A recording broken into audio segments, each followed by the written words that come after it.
Simula ng maglakbay para hanapin si Kay. Malayo na siya sa kanyang bahay.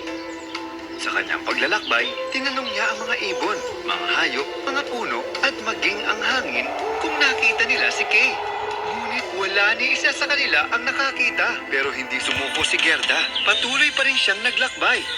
Sa haba ng kanyang paglalakad, nakarating siya sa isang ilog.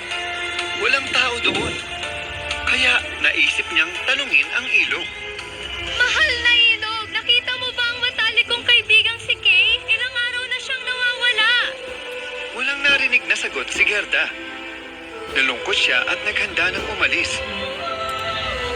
Ngunit isang kalapati ang biglang dumating at dumapo sa kanyang balikat.